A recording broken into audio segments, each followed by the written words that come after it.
Hello students, very good morning. कैसे हैं आप लोग? आज हम यूएससीएमए का नेक्स्ट लेक्चर डिस्कस कर रहे हैं स्टूडेंट्स। और हम लोग उसके अंदर बेसिक डिस्कस कर रहे थे अकाउंटिंग के।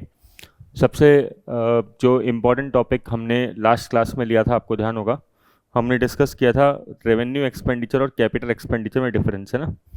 तो आपको ध्यान रखना है कि रेवेन्यू एक्सपेंडिचर और कैपिटल एक्सपेंडिचर में क्या डिफरेंस होता है। कैपिटल एक्सपेंडिचर वो एक्सपेंडिचर होते हैं जो असेट की कैपेसिटी इंक्रीज करते हैं, ठीक है, या फिर न्यू असेट्स को क्रिएट करते हैं, और ऐसी असेट जो लॉन्ग टर्म में काम आएगी, मतलब 1 साल से ज़्यादा टाइम के पीरियड में।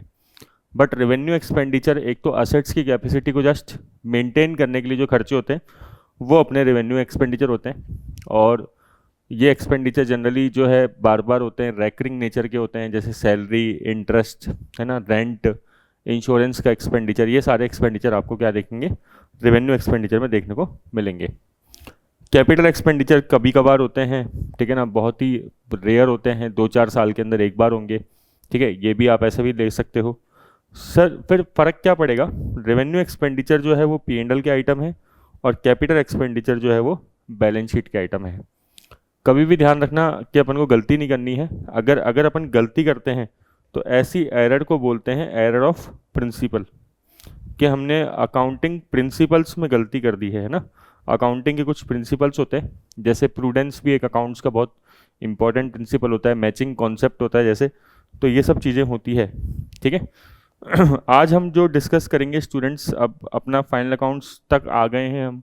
हमने जनरल एंट्री सीखी थी, सबसे पहले जनरल एंट्री कॉन्सेप्ट समझे थे कि personal account, real account, nominal account क्या होता है, उनके क्या रूल्स होते हैं। फिर हमने उसके बाद जनरल एंट्री के बाद लेजर अकाउंट बनाना सीखा। लेजर के बाद हमने कुछ बातें करी ट्रायल बैलेंस पे, ठीक है, कि ट्रायल बैलेंस क्या होता है, कि समरी ऑफ लेजर होती है। और लेजर अकाउंट मतलब क्या होता है कि हम किसी भी चीज़ को क्लासीफाई करते हैं, ठीक है, प्रॉपरली।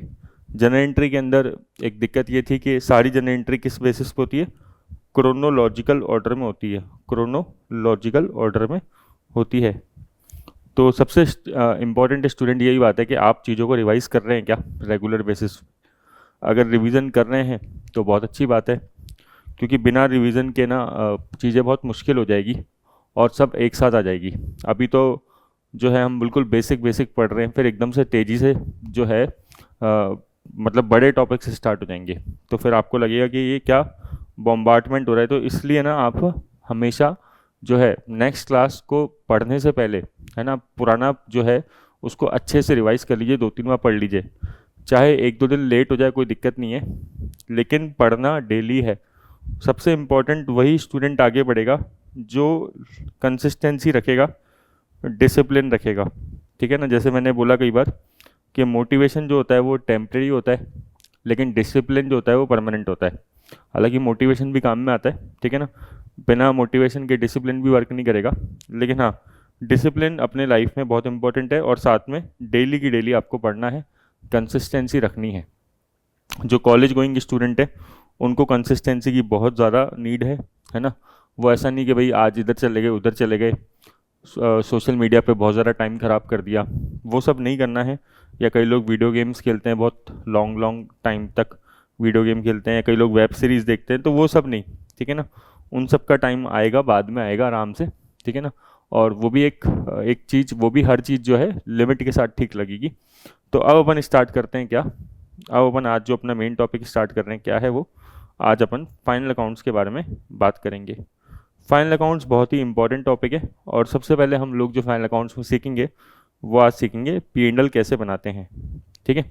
देखो स्टूडेंट्स, हम लोग पी&एल का एक सिंपल फॉर्मेट देख रहे हैं, क्योंकि मेरे को कोई पी&एल का फॉर्मेट नहीं समझाना, मेरे को समझाना है कि पी&एल एक्चुअल में होता क्या है, इंट्रोड्यूस करना है आपको।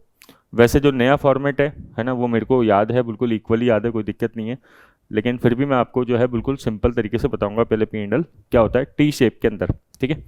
टी शेप मतलब एक लेजर अकाउंट की तरह, हालांकि पी&एल एक लेजर अकाउंट नहीं होता है, कई लोग ऐसे बोलते हैं, लेकिन वो लेजर अकाउंट नहीं होता है, क्योंकि पी&एल कोई चलते ईयर में नहीं बनाते अपन, पी&एल ईयर के एंड में बनाते हैं, तो इसलिए वो लेजर अकाउंट नहीं होता है, ठीक है। अब स्कूल्स में जब हम बनाते थे ट्रेडिंग और पी&एल लिखते थे ना, आपको याद होगा, तो हम स्कूल्स में क्या लिखते थे, trading account and P&L account. लेकिन अब देखो वो प्रैक्टिस ख़त्म हो गई है, मतलब पहले क्या होता था, ट्रेडिंग अकाउंट अलग बनता था, P&L अकाउंट अलग बनता था। उसके पीछे क्या रीज़न था, मैं पहले आपको पहले वाला बता देता हूँ, ठीक है ना, क्योंकि चलेगा वही, उसी तरीके से काम चलेगा, ऐसे कोई अलग नहीं चलेगा। जैसे पहले क्या लिखते थे आप, बाय सेल्स, इधर आ जाता था टू परचेजेस, ये डेबिट साइड है ऑब्वियसली, ये क्रेडिट साइड है, ये तो अपन जानते हैं, इसमें तो कोई डाउट ही नहीं है अपन को, है ना, ठीक है। बाय क्लोजिंग स्टॉक, अच्छा ये सब आपको लिखना है, अभी ये लिखना है, ठीक है, ये इंपॉर्टेंट है, ये सब लिखना है, रेफरेंस में काम में आता है अभी भी, क्योंकि ग्रॉस प्रॉफिट निकाला जाता है रेशोज़ के लिए। जीपी रेशो बहुत इंपॉर्टेंट रेशो होता है, तो वो जीपी रेशो किसके मदद से निकलता है, ट्रेडिंग अकाउंट की मदद से निकलता है, ठीक है। तो पहले क्या होता था, चलो अपन डिस्कस कर ही रहे हैं, टू ओपनिंग स्टॉक, परचेसेस से पहले एक और आइटम आता है क्या, टू ओपनिंग स्टॉक, फिर टू ग्रॉस प्रॉफिट। अच्छा, और अगर कोई बिल्कुल प्रिसाइजली बात करे, वैसे मैंने ज़्यादा चीज़ें ली नहीं है, बट यहाँ पे टू डायरेक्ट एक्सपेंसेस भी आ जाते थे, अगर आपको याद आ रहा हो तो, कि हमारे टीचर स्कूल में बोलते थे कि ट्रेडिंग अकाउंट में डायरेक्ट एक्सपेंस आएंगे और P&L अकाउंट में इनडायरेक्ट एक्सपेंस आएंगे। तो इस तरीके से ट्रेडिंग अकाउंट बनता था। फिर यहाँ पे ये जो ग्रॉस प्रॉफिट है, ये बैलेंसिंग फिगर से आता था, जीपी बोलते हैं इसको, ग्रॉस प्रॉफिट, ठीक है। अभी भी आप कैलकुलेट करते हो ग्रॉस प्रॉफिट, जब आप रेशो चैप्टर पढ़ोगे तो रेशो चैप्टर में एक बहुत इंपॉर्टेंट रेशो होता है, GP ratio, gross profit ratio. तो जीपी अभी भी निकाला जाता है, ऐसी बात नहीं निकाला जाता, ठीक है। तो जीपी, यही वाला जीपी उठा के यहाँ पे रख देंगे, बाय बाय ग्रॉस प्रॉफिट, ठीक है। तो ये जो पार्ट था, ये जो मैंने ऊपर वाला पार्ट बनाया ना, यहाँ से लेकर यहाँ तक, इस पार्ट को बोलते हैं ट्रेडिंग अकाउंट। और ये जो नीचे वाला पार्ट है जो मैं बनाऊंगा, उसे क्या बोलते हैं, P&L अकाउंट। तो by GP, by indirect incomes. Indirect income क्या होती है सर, मतलब जो ट्रेडिंग अकाउंट में नहीं जाती। ट्रेडिंग अकाउंट में जो मेन इनकम होती है वो होती है डायरेक्ट इनकम, जैसे सेल्स, या मैंने कोई सर्विस दी। अब जैसे मैं टीचर हूँ तो मैं सेल तो कर नहीं रहा, मैं क्या प्रोवाइड कर रहा हूँ, सर्विस प्रोवाइड कर रहा हूँ आप लोगों को, है ना। तो वो सर्विस की जो इनकम है वो इधर आ जाएगी, ठीक है। लेकिन P&L के अंदर क्या है, इनडायरेक्ट इनकम, जैसे कोई रेंट रिसीव हो गया बिजनेस को, कोई इंटरेस्ट रिसीव हो गया, कोई डिविडेंड रिसीव हो गया, ये सब क्या होती है, इनडायरेक्ट इनकम होती है। इंटरेस्ट, डिविडेंड, रेंट, ठीक है, ये सारी इनकम इनडायरेक्ट इनकम्स होती है। फिर इधर क्या आएगा, इधर आ जाएगा टू इनडायरेक्ट एक्सपेंसेस। इन सारे एक्सपेंडिचर को लाइन से नाम लगा के क्या बोलते हैं, एक साथ ग्रुप बना दे तो इनडायरेक्ट एक्सपेंसेस। इसमें क्या आता है, जैसे वही आपने वेजेस नहीं, वेजेस क्या, रेंट पे करा, सैलरी पे करा, इंश्योरेंस का खर्चा पे करा। वैसे वेजेस मैंने क्यों नहीं लिखा, क्योंकि वेजेस को डायरेक्ट एक्सपेंस माना जाता है। अगर आप 11th क्लास की 12th क्लास की बुक्स खोलोगे, ठीक है ना, किसी को या फिर पहले याद आ रहा होगा, तो पहले डायरेक्ट एक्सपेंस मतलब वेजेस, ठीक है, और सैलरी मतलब इनडायरेक्ट एक्सपेंस, ऐसे होता है ना। लेकिन अब इतना रिलेवेंट नहीं है वो चीज़, अब वो ज़माना गया, ठीक है। लेकिन फिर भी अपन एक बार पूरा समझ रहे तो पूरा ही समझ लेते हैं, ठीक है। तो रेंट, सैलरी, इंश्योरेंस, डेप्रिसिएशन।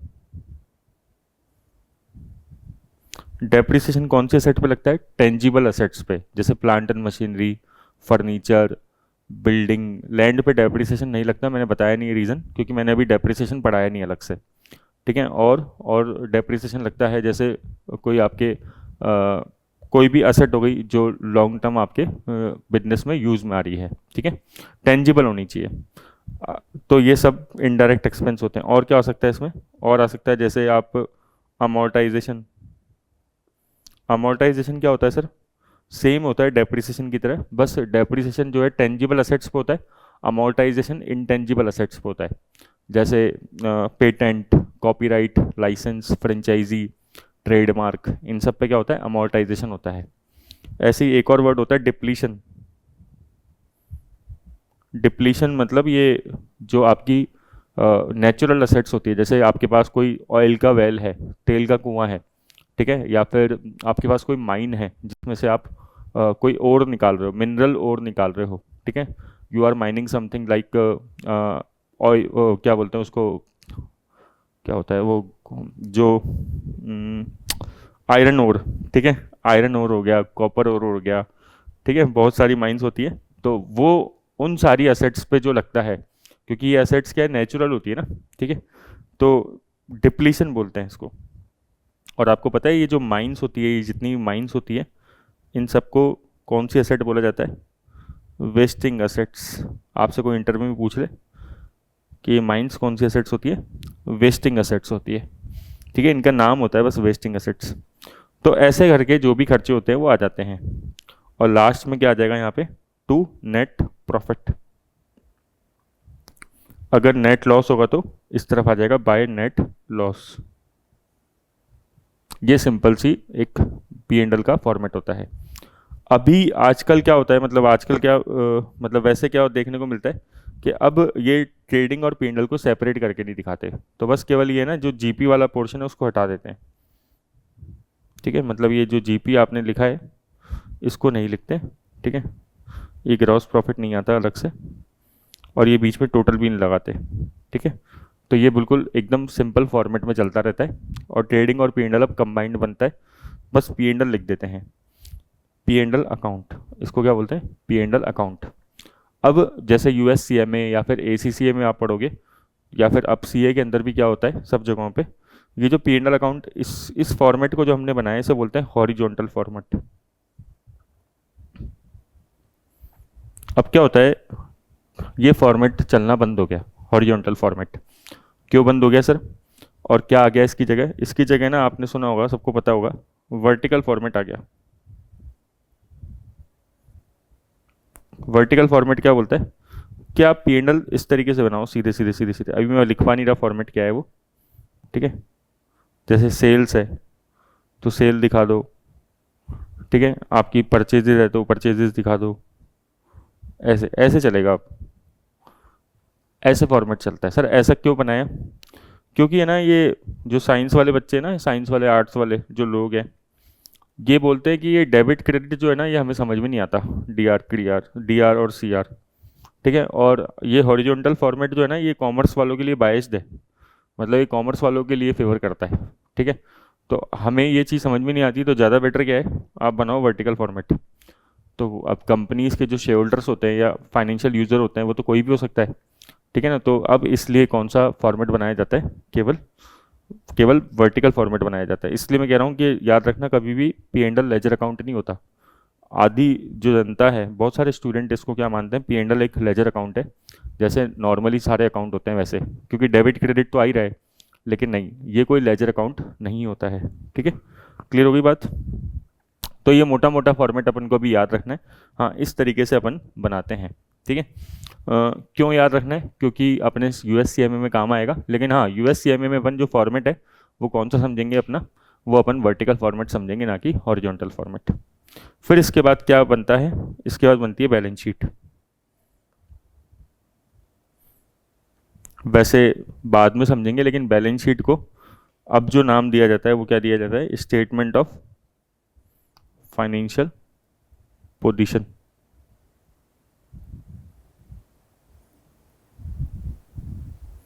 क्या नाम दिया जाता है बैलेंस शीट को?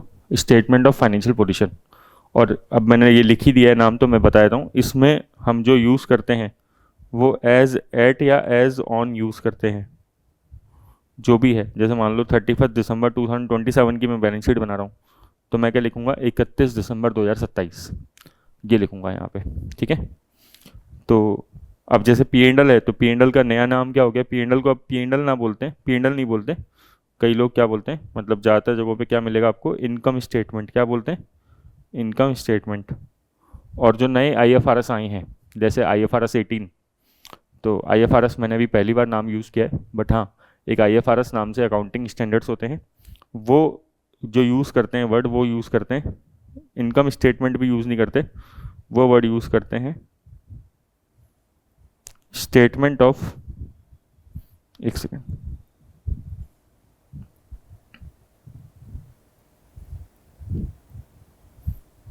Statement of financial performance. मैं देखो धीरे धीरे बातें समझ में आएगी, मैं एक साथ सारी चीज़ें नहीं बता सकता, लेकिन हाँ आप जो मैं कह रहा हूँ उसको ध्यान से सुनो, आपकी रिस्पॉन्सिबिलिटी है, और उसको नोट करना चालू कर दो, ठीक है। तो बताओ क्या कि पी एंड एल अकाउंट जो है उसका दूसरा नाम क्या होता है, इनकम स्टेटमेंट। और अब जो ज़्यादा फेमस नेम हो गया IFRS 18 क्या बोल रहा है इसको, स्टेटमेंट ऑफ फाइनेंशियल परफॉर्मेंस। सीधा नाम क्या यूज़ कर रहे हैं वो, स्टेटमेंट ऑफ फाइनेंशियल परफॉर्मेंस। ऐसा क्यों सर, क्योंकि देखो पी एंड एल जो होता है ना वो प्रॉफिट और लॉस बता रहा है, ठीक है ना। एक पी एंड एल क्यों बना रहे हैं, क्योंकि इससे हमें पता लगता है कि हमारा नेट प्रॉफिट कितना है या नेट लॉस कितना है, ठीक है ना, ये हमें पता लगता है।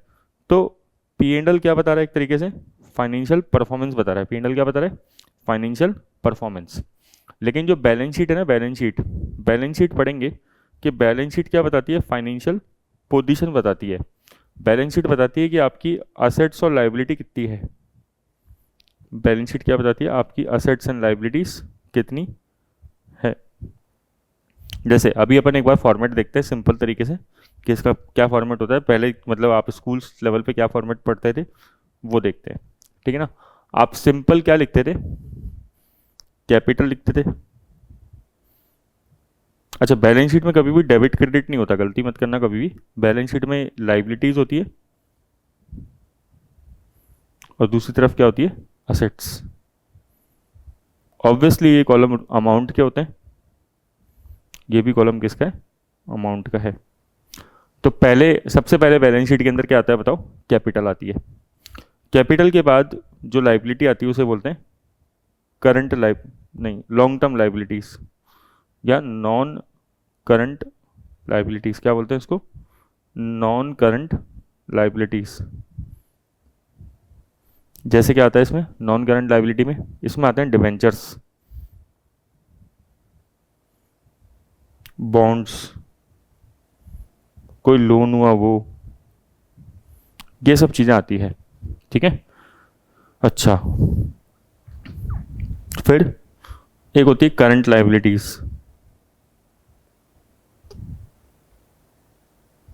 करंट लाइबिलिटी बताओ जैसे क्या होगी आपके हिसाब से, बताओ करंट लाइबिलिटी में क्या आएगा। जैसे क्रेडिटर आ जाएगा, कोई आउटस्टैंडिंग एक्सपेंसेस हुए वो आ जाएंगे, ठीक है। अब मैं आउटस्टैंडिंग एक्सपेंसेस नाम ले सकता हूँ, आपको याद होना चाहिए आउटस्टैंडिंग एक्सपेंसेस क्या थे। वो एक्सपेंसेस जो ड्यू हो गए बट पे नहीं करे उनको क्या बोलते हैं, आउटस्टैंडिंग एक्सपेंसेस, ठीक है। तो कैपिटल आ गई, नॉन करंट लाइबिलिटी आ गई, करंट लाइबिलिटी आ गई, क्रेडिटर भी, आउटस्टैंडिंग एक्सपेंसेस। असेट्स में क्या क्या आ जाएगा, असेट्स में आ जाएगा जैसे आपके non current assets. Non current assets क्या क्या होती है, जैसे होता है plant and machinery, furniture, land and building. Short में लिख रहा हूँ मैं, लेकिन हाँ क्या नाम है, P&M मतलब plant and machinery, plant and machinery. Furnitures, furniture and fixtures, furniture and fittings, land and building, ठीक है। और कोई आपके कुछ भी हो सकता है नॉन करंट असेट्स में, जैसे लाइव स्टॉक। आपको पता है एनिमल्स भी बिजनेस में काम में आते हैं, ठीक है। अभी तो इसका पूरा स्टैंडर्ड आ चुका है, पूरा जो IAS है, इंटरनेशनल अकाउंटिंग स्टैंडर्ड है, IAS 40 आई गेस, ठीक है। तो वो जो स्टैंडर्ड है वो पूरा का पूरा किसके ऊपर अप्लाई होता है, लाइव स्टॉक के ऊपर होता है, ठीक है। एनिमल्स बिजनेस में यूज़ में आते हैं क्या, बिल्कुल आते हैं। अब जैसे ये कोई सपोज डेयरी कंपनी है, डेयरी कंपनी के पास बहुत सारी क्या होगी, गाय होगी, है ना, बफेलो होगी, काऊ बफेलो, शीप होगी। कई कंपनीज के पास बहुत सारे हाथी होते हैं, एलिफेंट्स होते हैं, ठीक है। तो ये सब बिजनेस में यूज़ में आते हैं। शीप होती है, शीप से फिर वो वूल निकालते हैं या जो भी निकालते हैं, मीट निकालते हैं। तो मतलब ये सारी चीज़ें कंपनी के अंदर यूज़ में आती है, ठीक है। तो नॉन करंट असेट्स, अब कई कंपनीज के पास क्या है, बहुत सारे जैसे कोई पेड़ हो गया, फ्रूट्स हो गया, उसके बागान हो गए, ठीक है। और वो कॉरपोरेट है और वो जानबूझ के क्या है कि वो फ्रूट्स उगाती है, ठीक है ना। और अब ट्रीज़ की लाइफ है 20 साल 30 साल, तो इसकी भी तो अकाउंटिंग होती है ना प्रॉपर। अब ट्रीज़ तो डेप्रिशिएट नहीं करते, वो उसकी तो वैल्यू इंक्रीज़ होती है हर साल, सोचो आप, हर साल वो धीरे धीरे ग्रो करेगा। ऐसी कोई बिल्कुल कोई काफ है, कोई गाय का छोटा बच्चा है, तो फिर वो धीरे धीरे धीरे धीरे ग्रो करेगा। तो इसकी अकाउंटिंग कैसे होती है, बहुत इंटरेस्टिंग अकाउंटिंग होती है। तो उसके ऊपर पूरा स्टैंडर्ड बना हुआ है, पहले नहीं था, ठीक है ना, बाद में आया है। तो असेट्स में क्या आता है, non current assets, plant and machinery, furniture, land and building, live stock, ठीक है। फिर करंट असेट्स। अच्छा, यूएससीएमए में ये स्टैंडर्ड कोर्स में नहीं है, एसीसीए में है। जो मैं लाइव स्टॉक पे बता रहा हूँ, यूएससीएमए के अंदर इसकी अकाउंटिंग नहीं है। तो करंट असेट्स में क्या आएगा, स्टॉक, डेटर्स, कैश या बैंक, या 2-3 एग्जांपल और लिख देते हैं, प्रीपेड एक्सपेंस, या फिर और क्या ले सकते हैं, अक्रूड इनकम, ठीक है। इधर आप लिख सकते हो अनअर्न्ड इनकम,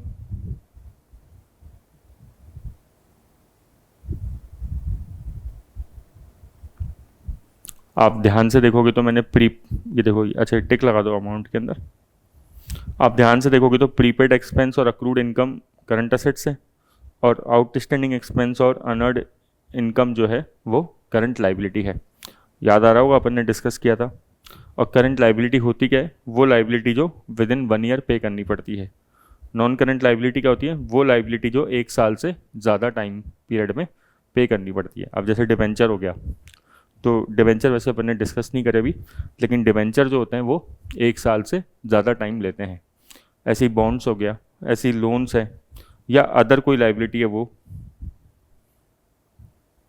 ठीक है। ऐसी नॉन करंट असेट्स में प्लांट एंड मशीनरी हो गया, फर्नीचर है, लैंड एंड बिल्डिंग है, लाइव स्टॉक है। तो नॉन करंट असेट्स क्या होती है, वो असेट्स जो 1 साल से ज़्यादा टाइम लेगी, है ना, ठीक है। जिनको मतलब एक तो ये बिजनेस में यूज में आती है। सबसे इंपॉर्टेंट बात तो ये, नॉन करंट असेट्स को अपन खरीदने मतलब बेचने के लिए नहीं खरीदते कभी भी, है ना। अपन पढ़ेंगे प्रॉपर्टी, प्लांट एंड इक्विपमेंट, पूरा स्टैंडर्ड है अपने कोर्स में। लेकिन मेन बात अभी आप समझो कि नॉन करंट असेट्स को अपन कभी भी बेचने के लिए परचेज नहीं करते। अब जैसे स्टॉक होता है, स्टॉक क्यों परचेज करते हैं अपन, क्योंकि उसको बेचना होता है अपन को, है ना। अब जैसे कोई कंपनी है, उसका टेक्सटाइल का काम है, कपड़ों का काम है, तो कपड़े उसने क्यों खरीदे, क्योंकि वो बेचेगी, तो वो उसका इन्वेंट्री है। लेकिन ये जो उसके यहाँ पे फर्नीचर रखा हुआ है, उसके यहाँ पे मशीन रखी हुई है जिससे वो कपड़े बना रही है, क्या वो उसको उसने बेचने के लिए खरीदा है, नहीं, उसको वो यूज़ करने के लिए खरीदा है। तो ये डिफरेंस होता है करंट असेट्स और नॉन करंट असेट्स में मेन, ठीक है। और हाँ, टाइम पीरियड का तो डिफरेंस होता ही है, ये 1 साल से ज़्यादा टाइम लेते हैं, मोर देन 1 ईयर, ये मोर देन का साइन बनाया मैंने, ठीक है। और ये करंट असेट्स जो है वो लेस देन 1 ईयर लेती है, राइट। तो ऐसे करते करते कुछ हमने छोटी छोटी बातें करी है, बिल्कुल हल्की फुल्की बातें करी है असेट्स और लाइबिलिटी से रिलेटेड, क्योंकि कुछ बातें जो है वो धीरे धीरे धीरे धीरे जैसे जैसे स्टैंडर्ड्स पढ़ेंगे तब अपन को आ जाएगी, सीएमए जब प्रॉपर स्टार्ट करेंगे। तो पीएनएल का आपको थोड़ा एक मोटा मोटा आइडिया हुआ होगा कि पीएनएल क्या होता है, कि पीएनएल मतलब फाइनेंशियल परफॉर्मेंस बताता है, ठीक है ना। परफॉर्मेंस क्या होती है कि हमने कितना प्रॉफिट कमाया, कितना लॉस कमाया, ठीक है। और कैसे बनाते हैं वो, मतलब सारी इनकम्स को क्रेडिट में रख के और सारे एक्सपेंसेस को डेबिट में रख के। आप देखो, सारी इनकम देखो क्रेडिट हो गई, ये सारी इनकम्स है, चाहे आप सेल ले लो चाहे कुछ भी ले लो, और ये सारे खर्चे हैं, ये सब एक्सपेंसेस हैं। तो इनकम माइनस एक्सपेंसेस कर दोगे तो क्या आ जाएगा, नेट प्रॉफिट, ठीक है। और पहले के टाइम पे जीपी अलग से निकाला जाता था, ठीक है, जिसमें जो जीपी अलग से निकाला जाता था उसके लिए ट्रेडिंग अकाउंट बनता था। बट अब ऐसा कॉन्सेप्ट कुछ भी नहीं है, ठीक है। बट फिर भी अपन को पता रहना चाहिए कि ट्रेडिंग अकाउंट क्या होता है, कि आपसे कोई पूछ ले कि ट्रेडिंग अकाउंट क्या होता है तो आपको पता होना चाहिए कि ट्रेडिंग अकाउंट भाई जीपी अलग से कैलकुलेट करा जाता है ट्रेडिंग अकाउंट के थ्रू। बट अब ऐसा नहीं होता है, आप ये भी बता सकते हो सामने वाले को। बैलेंस शीट क्या बताती है, बैलेंस शीट फाइनेंशियल पोजीशन बताती है, एक स्थिति बताती है, ठीक है ना, कि हम अभी हमारे पास क्या है, हमारे पास क्या है। ये एज एट या एज ऑन क्यों लगता है, क्योंकि बैलेंस शीट हमेशा, अब देखो मैं आपको एक इंपॉर्टेंट बात बोलूँगा ना, आपको झटका लगेगा, हो सकता है झटका लगे कई लोगों को। पीएनएल जो होता है ना वो पूरे साल का बनता है। पीएनएल हमेशा, जगह बची नहीं है फिर भी मैं बोल देता हूँ, पीएनएल हमेशा पूरे साल का होता है। इसलिए क्या लिखते हैं यहाँ पे पीएनएल अकाउंट के नीचे, फॉर द ईयर एंडेड। जब भी आप कभी भी किसी कंपनी का पीएनएल देखो, आपने कभी भी पीएनएल बनाया है, आपको याद आ रहा हो, तो पीएनएल अकाउंट में क्या लिखते हो, फॉर द ईयर एंडेड, जो भी ईयर एंड हो रहा है वो, जैसे 31 दिसंबर 2027, तो इसका मतलब जो P&L है वो पूरे साल भर का है। ये सेल्स पूरे 12 महीने की है, मतलब 1 साल की है। ये परचेजेस पूरे 12 महीने की है। ये सारे खर्चे जितने भी इनकम्स हैं सब की सब 12 महीने की है। ठीक है, लेकिन देखो अब मैं क्या बता रहा हूँ आपको, बैलेंस शीट जो होती है ना वो पॉइंट ऑफ टाइम की होती है। बैलेंस शीट कभी भी 12 महीने की नहीं होती।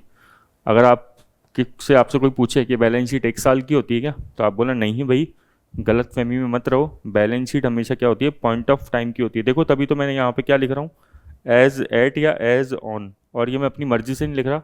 आप पूरे स्कूल पीरियड में आप देख लो, अगर आपके पास कोई बुक रखी हुई है या किसी भी कंपनी की बैलेंस शीट देख लो, या तो क्या लिखा होता है, एज एट लिखा होता है या एज ऑन लिखा होता है। यहाँ पे कभी भी फॉर द ईयर एंडेड नहीं लिखा होता।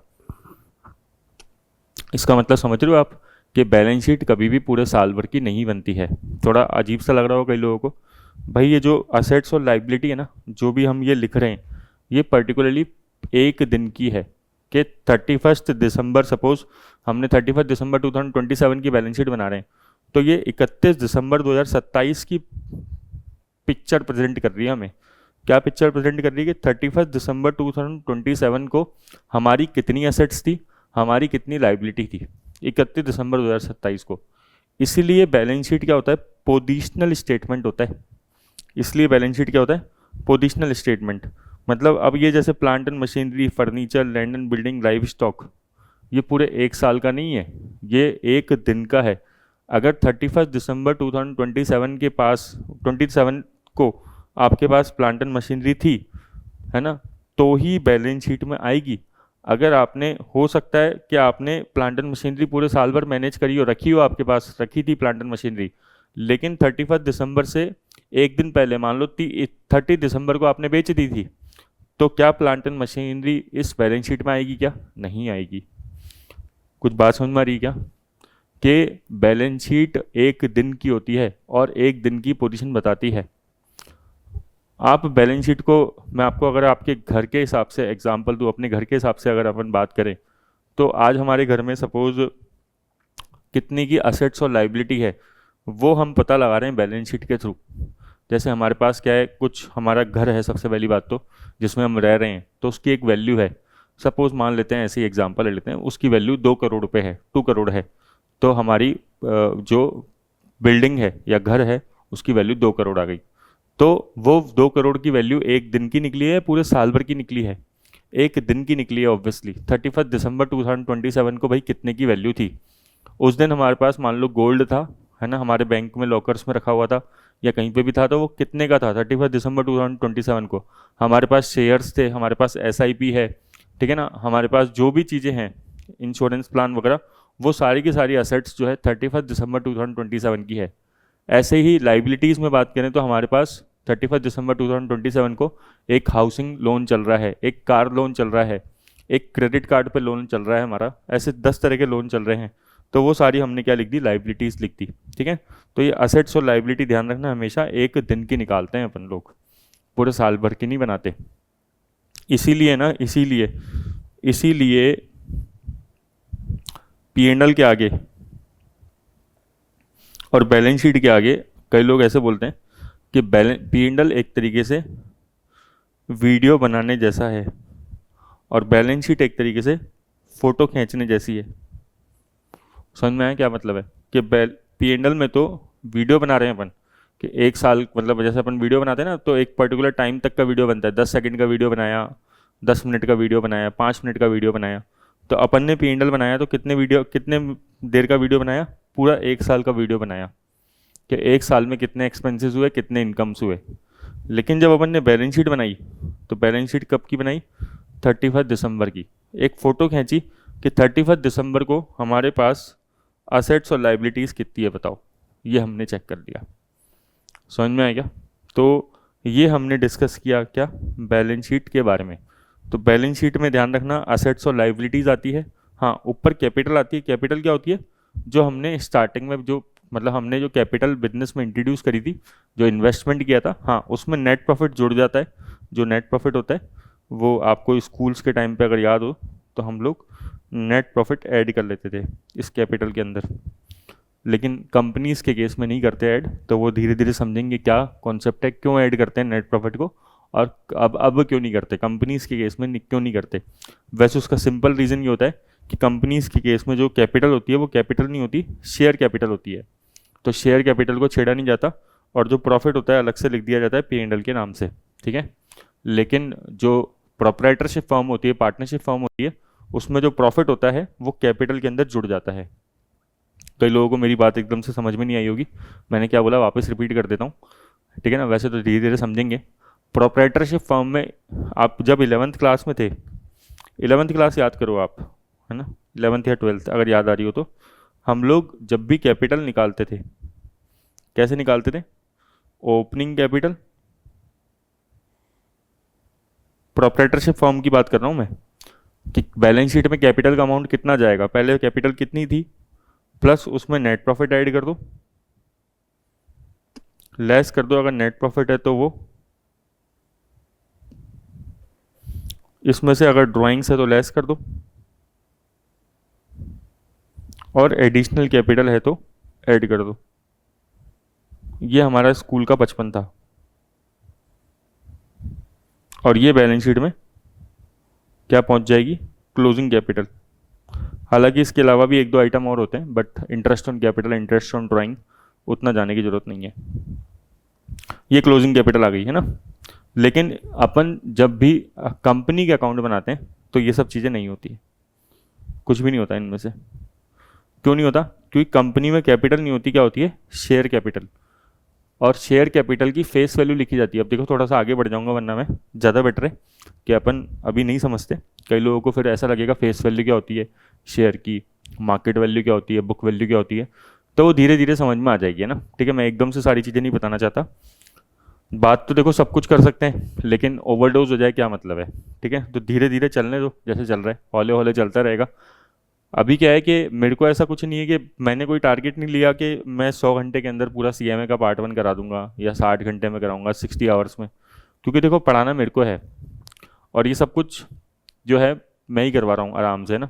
तो मेरे ऊपर किसी का दबाव नहीं है कि भाई ये 60 आवर्स में कराना है, 70 आवर्स में कराना है।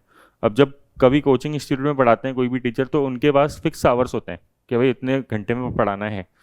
तो चाहे स्टूडेंट तो चाहे जल्दीबाजी करनी है, चाहे कुछ भी करना है, बट मेरे पास ऐसा कुछ भी नहीं है, क्योंकि हमें तो कौन बोलेगा, है ना, हम तो खुद ही कर रहे हैं सब कुछ। तो इसलिए मैं आराम से पढ़ाता हूँ, धीरे धीरे धीरे धीरे। तो ऐसा नहीं है कि बिल्कुल जल्दी जल्दी के अंदर बिल्कुल हैफजार्ड मैनर में चलेगा काम, बिल्कुल नहीं, ऐसा नहीं। धीरे धीरे समझेंगे, चाहे भले ही 10 मिनट क्लास कम ले लें, लेकिन समझेंगे जो तरीके से समझेंगे, है ना। ठीक है, तो अगली क्लास में मिलते हैं। आज के लिए इतना ही। Thank you so much, bye bye.